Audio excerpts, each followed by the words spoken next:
paz em nome de Jesus.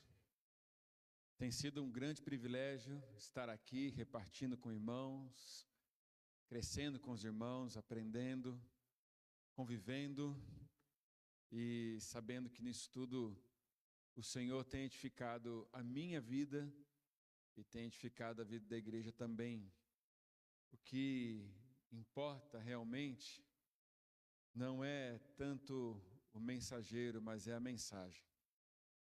E o nosso objetivo aqui é sermos fiéis àquele que nos chamou, para que nossas palavras ecoem no coração dos irmãos aquilo que agrada ao coração de Deus. E que no tempo do Senhor frutifique em solos férteis aquilo que o Senhor mesmo deseja na vida da igreja, dos irmãos, da comunidade. Realmente ontem foi um tempo muito especial que nós tivemos aí com a igreja, com a juventude, onde nós entendemos que precisamos nos conectar, não é? E através de nossas amizades ou através das nossas construções, nós podemos conectar pessoas em encontros com Jesus. Hoje pela manhã, fomos desafiados a crescer. E crescer é tornar a nossa prioridade, a nossa preferência. Lembrando que Paulo falou à igreja quando disse: olha, eu tenho que tratar vocês como carnais e crianças, porque vocês continuam vivendo em divisões, enquanto existe uma necessidade muito clara de cooperarmos com o Evangelho, não é? E hoje eu quero compartilhar um pouco com os irmãos a respeito de algo que o Senhor trabalhou muito em meu coração no período em que estávamos fazendo esse movimento, o discernimento em que chegamos para que fizéssemos essa mudança, essa migração. Antes disso, eu quero apresentar minha família para vocês. Vou pedir para colocarem a imagem da minha família, minha bela família, Daiane, minha esposa, Letícia com 14 anos, o Lucas que vocês conheceram, e o Rafinha, que completa 9 anos no próximo sábado. Então essa é a família, eu costumo dizer que é a equipe ministerial lá da IPI Central de Palmas, não é?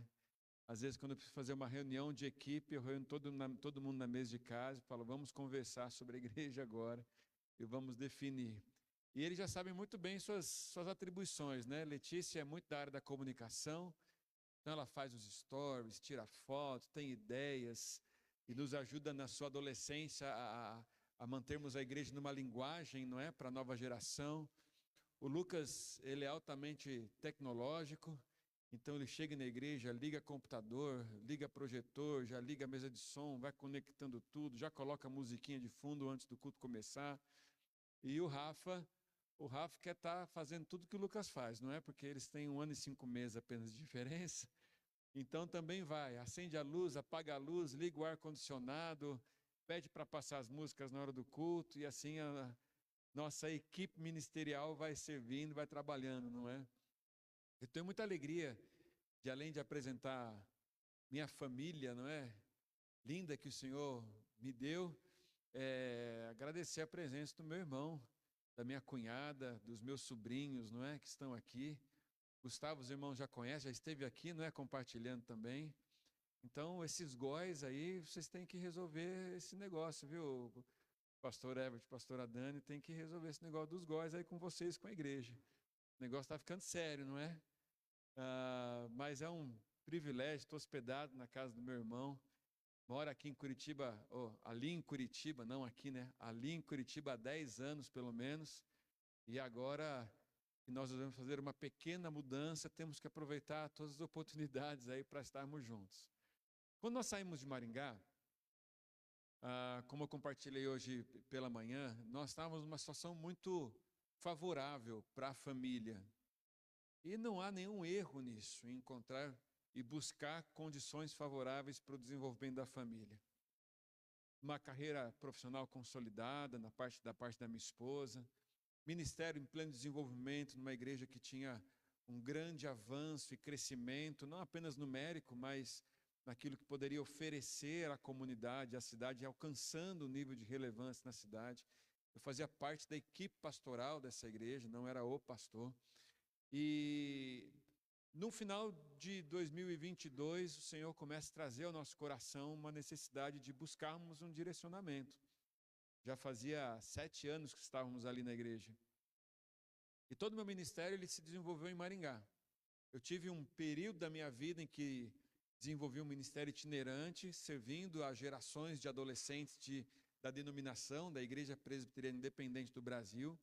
Mas durante muitos anos me envolvi, implementei e desenvolvi um ministério para a juventude chamado Teen Street Brasil, que me deu muitas oportunidades de conhecer, de estar em muitas partes da nação, e em outros países também, compartilhando o Evangelho, refletindo a Jesus, desenvolvendo nessa adolescência a oportunidade de terem um encontro verdadeiro com Cristo, que pudesse transformar as suas vidas. Então nós tínhamos uma vida dinâmica, consolidada, as crianças bem estruturadas na sua escola, apaixonadas pela igreja, apaixonadas pela escola, apaixonadas pela cidade, e estávamos muito bem.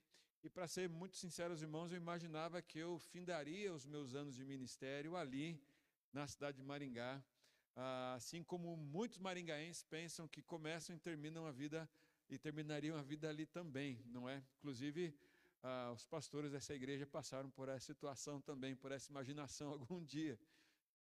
Então, a situação era muito confortável, a situação era muito favorável, mas de repente vem o Senhor e começa a trazer uma necessidade de orarmos a respeito disso. E nessa oração, a resposta de Deus foi: olha, erga os olhos e observa os horizontes. Quando nós estamos numa posição muito confortável, nossa tendência é baixarmos os olhos e observarmos apenas o que está ali ao nosso micro-redor. Quando a vocação de Deus para a igreja, na verdade, não é para si mesma. A vocação de Deus para a igreja, nós começamos a buscar o Senhor e orar ao Senhor, e já um desconforto santo começava a girar no nosso coração. Quando surgiu, e aí para encurtar a história, a oportunidade de conhecermos o projeto de revitalização de igreja na cidade de Palmas. Uma cidade em pleno crescimento, uma cidade com muito desenvolvimento, mas na nossa mentalidade sulista, não é? O que está do sul para cima acaba sendo sempre precário, não é? E ali o Senhor nos trouxe uma revelação de algo que nós nunca imaginávamos que encontraríamos. A cidade era linda, a cidade pulsante, uma estrutura maravilhosa. O fator limitador da cidade é o clima, não é? Definitivamente, eu comentei com os irmãos ontem que nós saímos de lá a 39 graus e chegamos aqui a 16 graus, não é? Então, o impacto aí de mais de 50% de queda na temperatura. Imagina o movimento. Sei que tem alguns irmãos que são de Manaus aqui, eu imagino que eles sentem a mesma pressão que a gente sente, não é? Com esse lance da temperatura. Que Deus abençoe vocês, irmãos, e lhes dê aquelas capas térmicas, espirituais, para vocês sobreviverem a esse tempo aqui. Nós vimos uma cidade com muito potencial. Nós vimos uma cidade onde cabia um projeto. Mas como quando nós chegamos na igreja, nós vimos uma situação assim, muito precária. E ali, nós, pulsantes de uma comunidade que estava passando dos 1000 membros no período, em Maringá, começamos a nos imaginar numa comunidade que continha 5 famílias. Expressei mal hoje pela manhã o pastor Everett, entendeu que eram 5 pessoas, eram 5 famílias que estavam na comunidade. 5 famílias, e a minha pergunta era: o que eles estão fazendo aqui? Tem igrejas na cidade, tem comunidades na cidade, a cidade é bonita, o que eles estão fazendo nesse lugar caótico? Um gueto de sobrevivência, um lugar onde não se vivia a igreja para o mundo, mas também se vivia a igreja para sobreviverem a alguma condição. E ali você percebia no olhar das pessoas desesperança. Você percebia no olhar das pessoas fragilidades, percebia no olhar das pessoas vulnerabilidade. Pessoas acolhedoras, pessoas hospitaleiras, Pessoas que guerreavam e batalhavam para perseverar ali com seus filhos, diante de situações extremas que a igreja havia passado. No ano de 2020, a igreja havia perdido um pastor numa luta pelo câncer. 2 anos de batalha contra o câncer, onde ele foi até as suas últimas possibilidades para conduzir a igreja, e foi em plena Covid, em plena pandemia, que ele vem a falecer. A igreja não pode nem fazer o luto pelo seu pastor. E a igreja não pode nem receber novos pastores num período onde transições e mudanças eram totalmente inapropriadas. As pessoas ficam ali vivendo um luto que não puderam presenciar, e angustiadas e deprimidas, emocionalmente abatidas. No ano de 2023, 22, chega um colega disposto a servir ao Senhor, a entregar à comunidade aquilo que o Senhor havia proposto em seu coração, mas por inúmeros fatores, chega ali no início de 2023 e ele entende que já não poderia estar. Você imagina uma comunidade que perde um pastor numa luta para o câncer, fica aí 3 anos sem pastoreio efetivo, quando chega um pastor e começam a ter esperança, recebe a notícia de que ele está saindo. Parece que quando tudo vai dar certo, tudo dá errado novamente. Vêm as lembranças, as tragédias, e a pergunta, para que continuar? E nesse sentido a comunidade foi definhando. Nesse sentido a comunidade foi perdendo o zelo, foi perdendo o cuidado, e entrou numa condição de extrema necessidade e escassez. Quando eu chego lá com minha esposa, nós começamos a olhar e observamos a estrutura da igreja e pensamos, será? Quando nós olhamos para a condição física, estrutural do templo e dos arredores, a gente fala, Senhor, será que isso aqui tem jeito? E os nossos questionamentos eram claros, eram como as coisas podem acontecer. Mas quando nós olhamos para aquelas famílias, no segundo encontro que nós tivemos, o nosso coração foi tomado por um movimento do Senhor. E não conseguia pensar, imaginar ou discernir outra palavra que não fosse são como ovelhas que não têm pastor. E Jesus tem compaixão das ovelhas que não têm pastor. E naquele momento, voltando para a nossa cidade, eu já começava a compartilhar com a minha esposa, e ela falava assim, você já está aqui. Eu falei, como assim? Não, você já está aqui, você já está sonhando, você já está imaginando, já está falando disso, disso, daquilo. E no movimento de oração que nós tivemos em casa, com conselheiros, então nós discernimos que esse deveria ser o nosso caminho. E lá nós estamos, há 1 ano e 8 meses. Chegamos lá, comunidade com 18, com 20 pessoas, essas famílias nos acolhendo. E pela graça de Deus, a gente começou a ver sopro de vida naquele lugar. E nós percebemos uma coisa muito clara. Quando existe uma obediência à visão, recursos não faltam. Quando existe uma obediência a uma direção clara que vem do Espírito de Deus, não precisamos temer pelo que iremos comer, beber ou vestir, porque Ele sabe daquilo que nós precisamos. E temos vivido essa experiência. Temos vivido essa experiência familiar, pessoal, mas temos vivido essa experiência com a comunidade. Grandes transformações aconteceram naquela igreja, naquele período. Pessoas novas têm chegado, as famílias têm sido revitalizadas, mas principalmente algo aconteceu. Antes do Senhor revitalizar a igreja, o Senhor tem revitalizado o meu coração ministerialmente. E eu consigo olhar para aquela comunidade e enxergar coisas que ainda não estão ali. Mas eu tenho plena convicção que é uma visão que vem de Deus e elas se cumprirão para a glória dEle e dEle somente. Estamos trabalhando, estamos avançando, estamos vivendo, mergulhando. Pisamos no barro, com pés descalços, sentimos a cor da terra, que também é vermelha, a terra lá. E tomamos um banho de poeira, por conta da ventania que bate lá, nesse período de estiagem aí de 6 meses. Mas, com certeza, que o Senhor tem edificado naquele lugar. Eu posso dizer que já é infinitamente mais do que eu poderia sonhar, pensar ou imaginar que um ser humano poderia fazer. É tudo dele, é tudo por ele e é tudo para ele. Eu queria te convidar a ter um momento de oração junto comigo pela IPI Central de Palmas. Se você quiser nos acompanhar e orar conosco pela comunidade, você pode nos seguir nas redes sociais. Nós estamos lá, @IPI Palmas. Muito simples, @IPI Palmas. E você poderá acompanhar um pouco das transformações que o Senhor tem realizado naquela comunidade. Mas eu quero te convidar a você colocar-se em oração agora, por nossa família, mas por aquela comunidade que precisa da intercessão dessa igreja.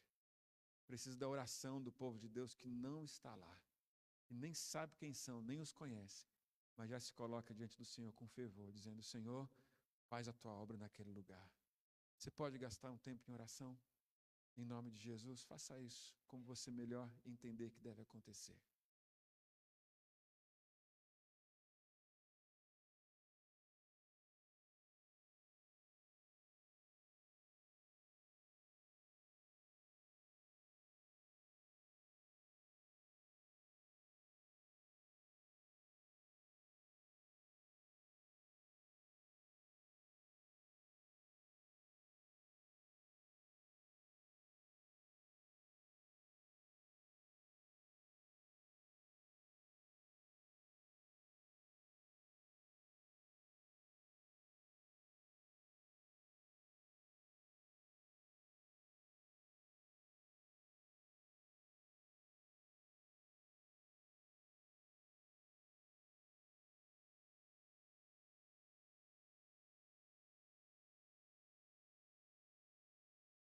Senhor, nossa gratidão a Ti, porque o Teu povo e a Tua igreja são muito mais amplos do que os nossos olhos podem ver. E aqui, Senhor, eu posso me alegrar em Ti por irmãos e irmãs que intercedem pela comunidade ao Senhor, onde o Senhor tem plantado a mim e a minha família, para que o sopro do Senhor alcance aquele lugar, alcance aquela terra. Obrigado, Senhor, por essa comunidade que no seu DNA, no seu pilar mais fundamental, enxerga a obra missionária como caminho do Senhor para ser igreja, Senhor. Obrigado, Senhor, por irmãos e irmãs comprometidos com o Teu reino, que contribuem, que ofertam, que intercedem, que manifestam, que vão e que vivem, Senhor, a experiência do Evangelho integral, ó Deus, em suas vidas. E certo, Senhor, de que essa oração é acolhida por Ti, eu já te agradeço por aquilo que o Senhor fará em resposta, os benefícios do Evangelho trazidos à nossa cidade, lá em Palmas, no Tocantins, Senhor.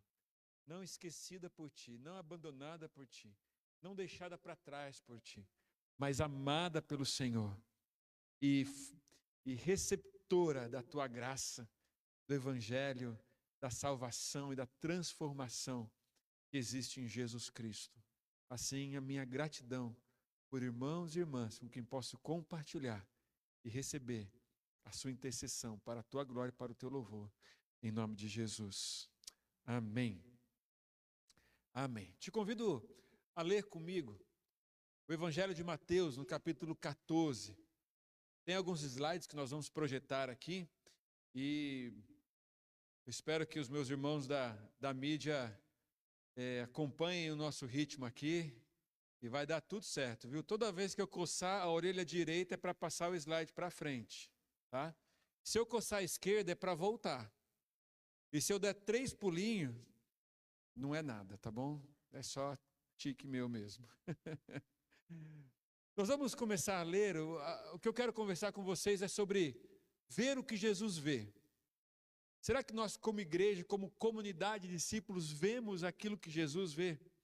E para isso a gente vai falar de um cenário ou de uma experiência muito conhecida e retratada pelos evangelhos, mais conhecida pelo Evangelho de João, no capítulo 6, mas que nós vamos abordar a temática aqui no Evangelho de Mateus, no capítulo 14, a partir do versículo 13, ok? Nós vamos chegar no versículo 10, mas nós vamos começar pelo versículo 13.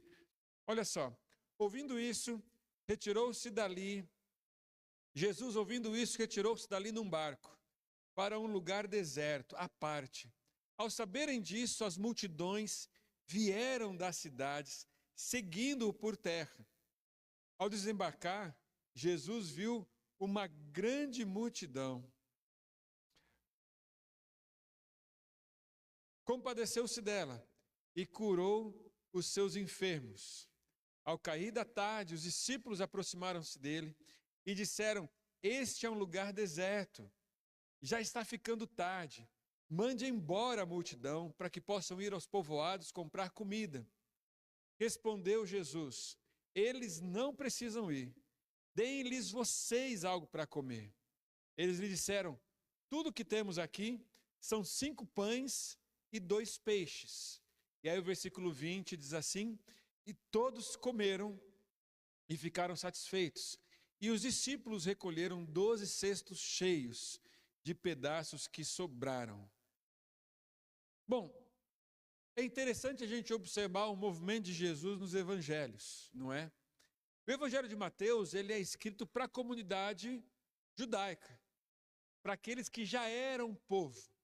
Eles recebem os escritos e assim a construção e a narrativa do evangelho é para que eles possam entender que Jesus, ele é sim o Messias esperado.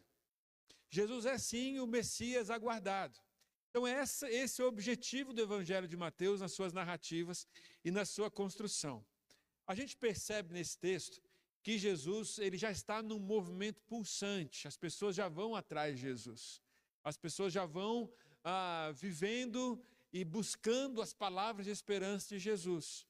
É interessante que Jesus gostava de estar no meio de gente. Jesus passava pelos povoados e aldeias pregando e anunciando o evangelho. Jesus tocava as pessoas, Jesus tocava os impuros, Jesus curava as pessoas, Jesus trazia esperança, gerava reconciliação.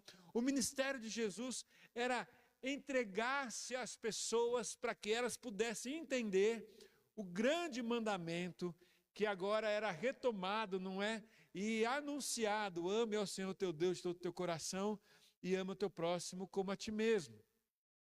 E quando esse texto começa a narrativa, parece que a situação é um pouco diferente. Se você olhar comigo o versículo 13, ele vai dizer assim: ouvindo o que havia ocorrido, Jesus retirou-se de barco em particular para um lugar deserto. Jesus não quer estar no meio de gente nesse texto. Neste momento, Jesus não quer estar no meio das pessoas. Nesse momento, Jesus quer estar em um lugar deserto, em um lugar particular. Quando Jesus queria estar sozinho, Jesus mandava seus discípulos e ele ia para o monte. Geralmente isso acontecia às madrugadas, porque logo pela manhã a missão tinha que acontecer. A missão estava em movimento, Jesus não se negava a fazer a sua missão. Tanto que ele anuncia, não é? Os lobos têm seus covis, as pessoas têm onde repousar a sua cabeça, mas o Filho do Homem não. O Filho do Homem tem uma atividade para cumprir. Mas nesse momento da história, da vida de Jesus, ele quer estar sozinho. Ele não quer estar na atividade perto das pessoas. E isso tem que chamar a minha e a sua atenção. Por que, afinal de contas, Jesus quer estar num lugar deserto? Jesus quer estar em particular. Se você for comigo no versículo 10, você vai descobrir o que está acontecendo, o que aconteceu.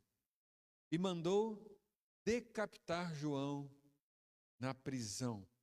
Sua cabeça foi levada num prato, entregue à jovem que a levou à sua mãe.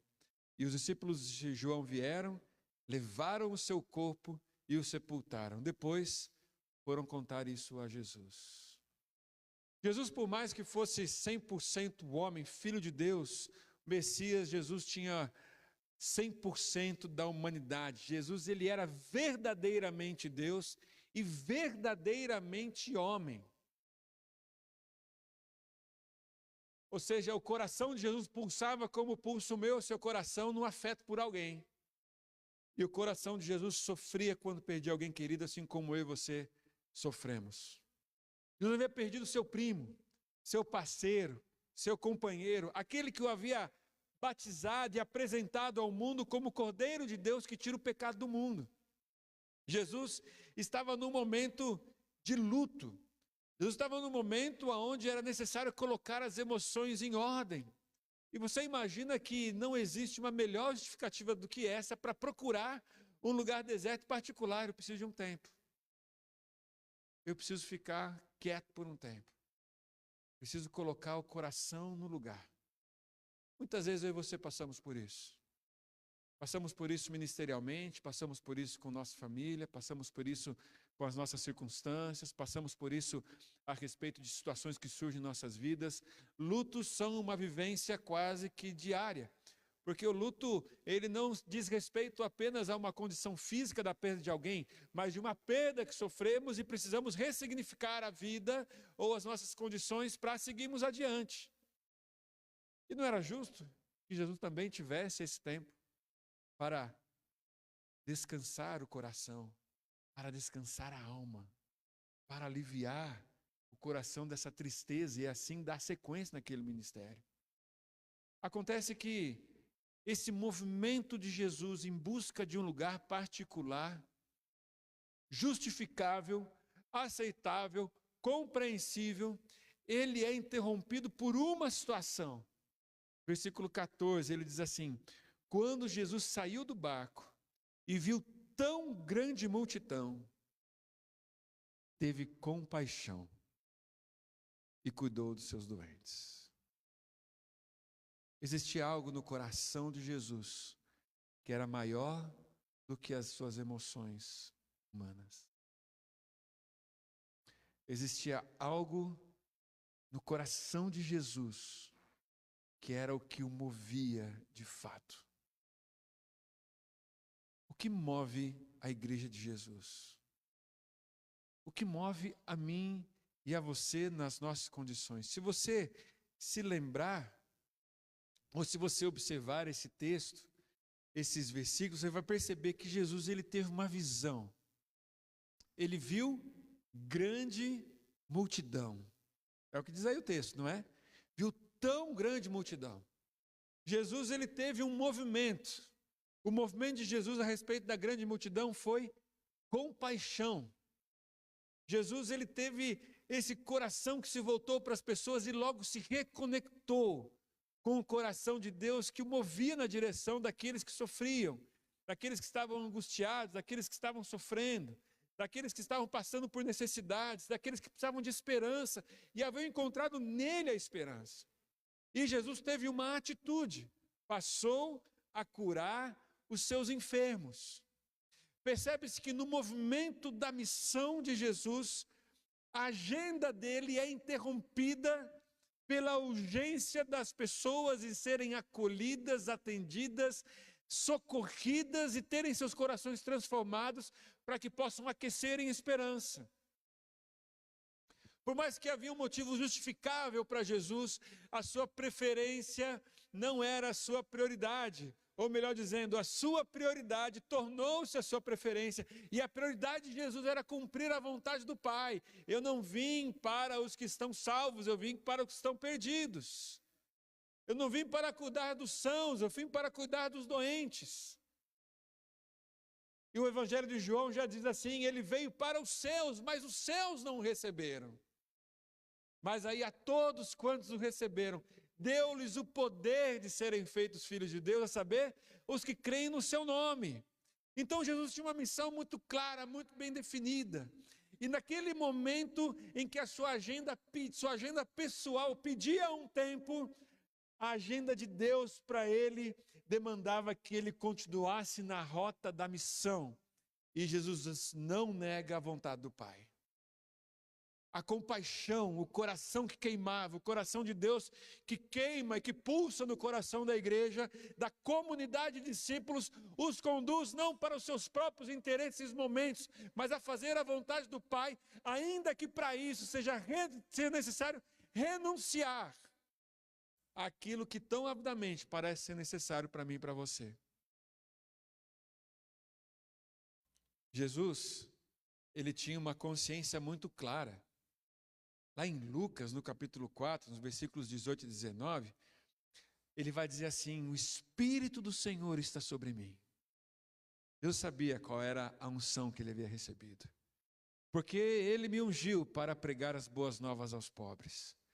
Ele me enviou para proclamar liberdade aos presos e recuperação da vista aos cegos, para libertar os oprimidos, para proclamar o ano da graça do Senhor. Jesus sabia qual era a sua missão. E por conta disso, a sua agenda pessoal podia ser interrompida pela agenda de Deus. Sabe que eu e você, comunidade de Jesus, podemos estabelecer uma agenda tão maravilhosa para a comunidade, mas essa agenda pode não ser a agenda de Deus.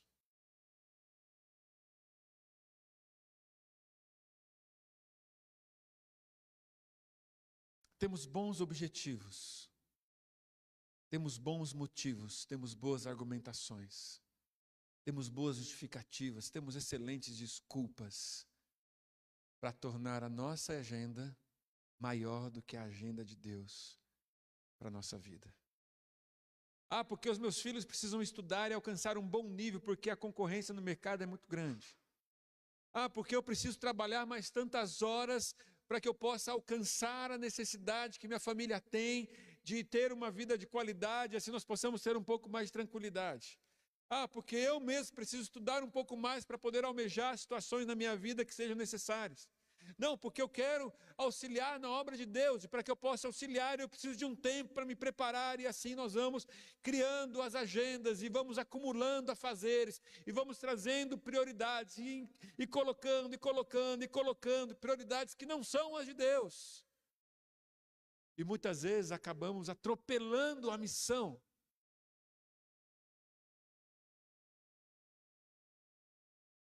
É interessante a gente pensar que a missão,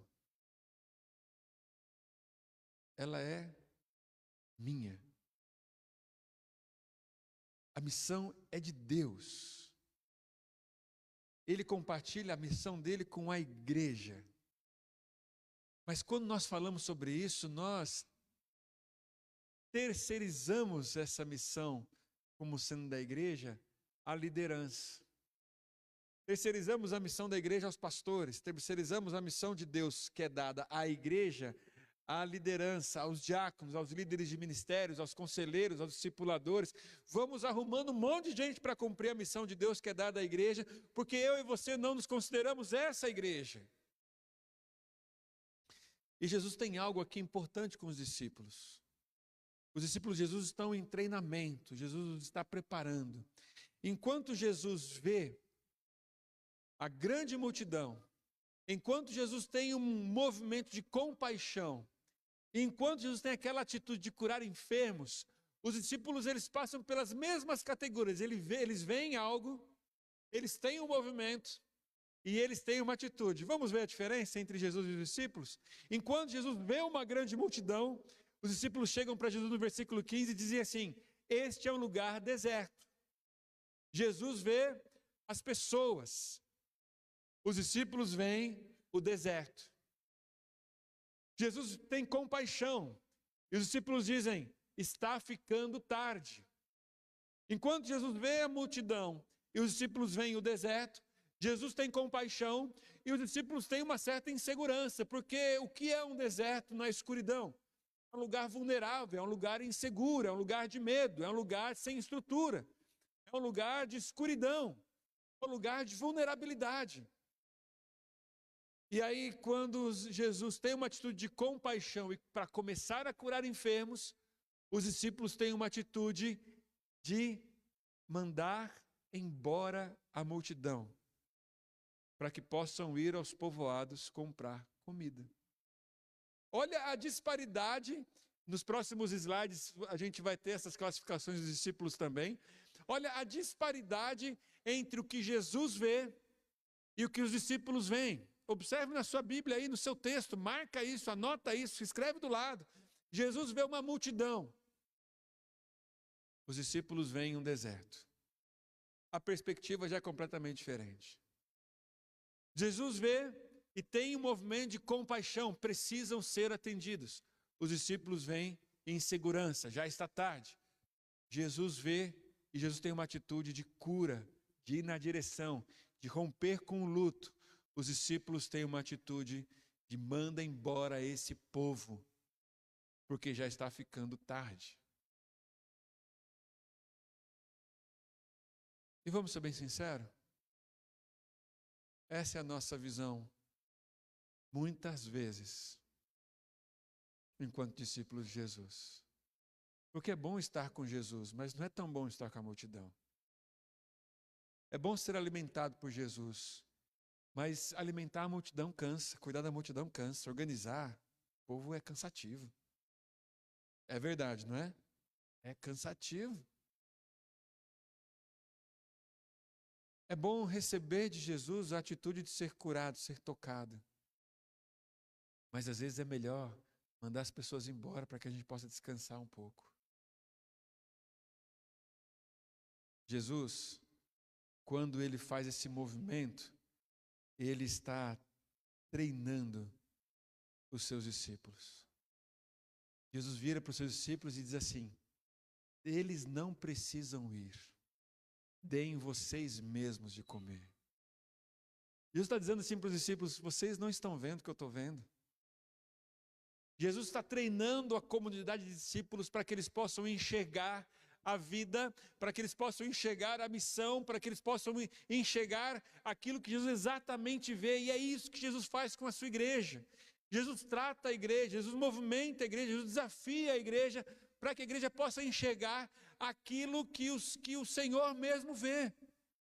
Porque quando nós somos lançados à missão, quando nós somos lançados a essa zona de desconforto, quando nós somos desafiados a esse movimento, uma atitude é esperada minha e sua, que vai além da oferta que eu faço, que vai além da presença no culto que eu tenho, que vai além da relação gostosa, primorosa, acomodada. Jesus não chama os seus discípulos para acomodação, Jesus chama os seus discípulos para ação, para o movimento, para a atitude. E a atitude como a dele. E a compaixão nunca deixa você enrolado numa coberta, deitado no sofá, passando a sua série para lá e para cá. Isso é bom, viu? Descansar é necessário.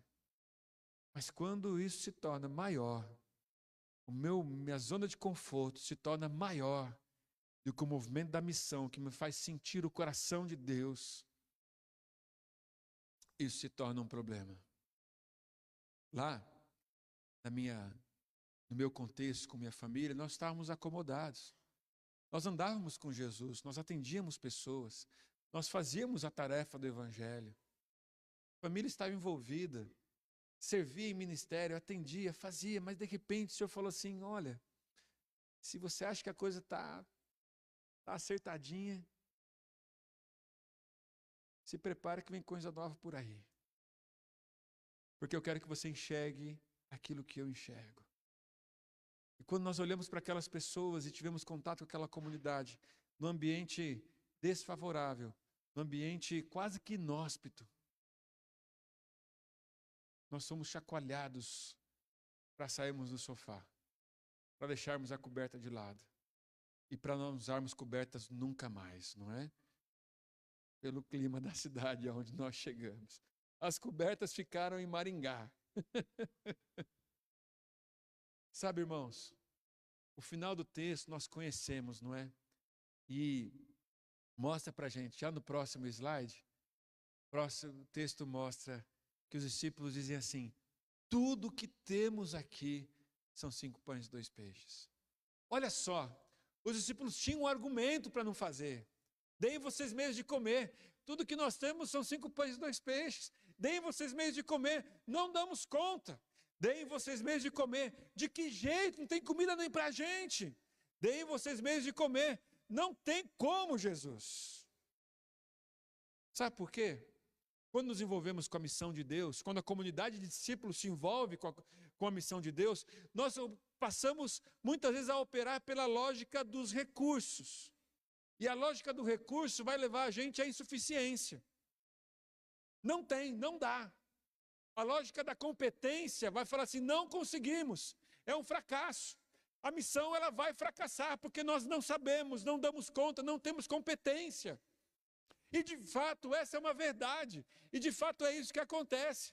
Mas quando eu e você começamos a olhar na lógica da compaixão, uma resposta só nós poderemos dar: não tenho escolha, eu tenho que fazer.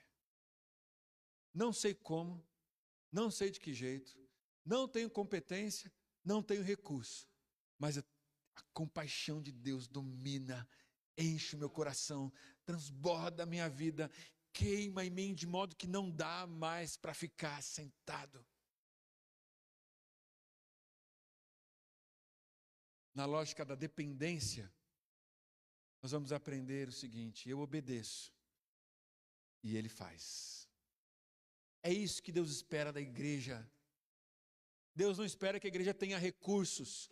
Deus não espera que a igreja tenha competências. Deus não espera que a igreja tenha habilidades. Deus espera da igreja obediência.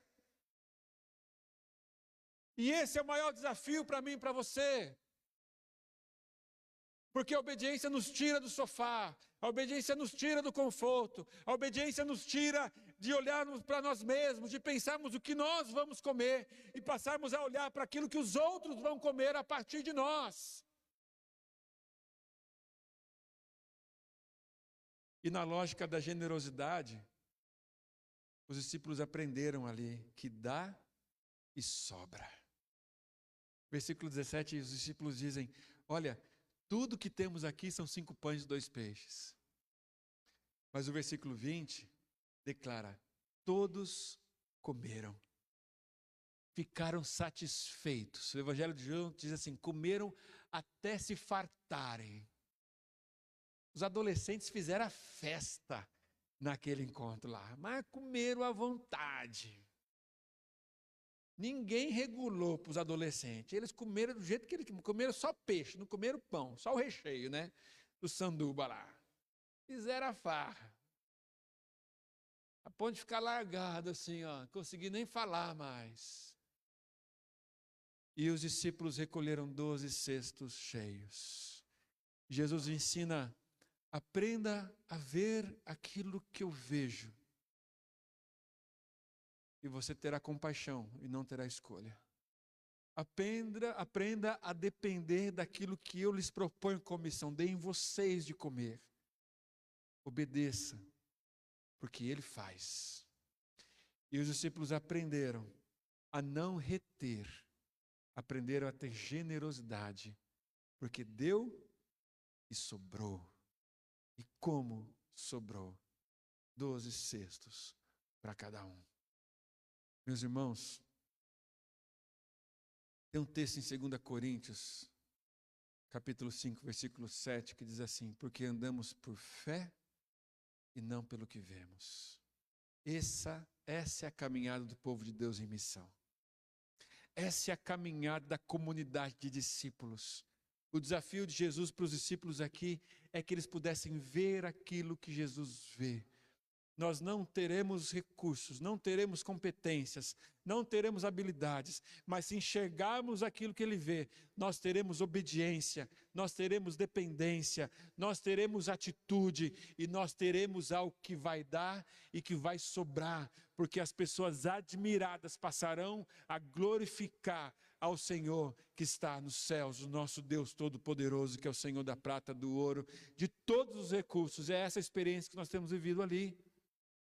Ah, meus irmãos, a igreja em missão é uma igreja que triunfa não pelo triunfalismo que existe por aí, é uma igreja que triunfa porque ela vive na dependência daquele que é Deus de todas as coisas. A igreja avança não porque tem poder em si mesmo, mas porque vive debaixo da graça e do poder que vem do Espírito Santo para que a igreja testemunhe.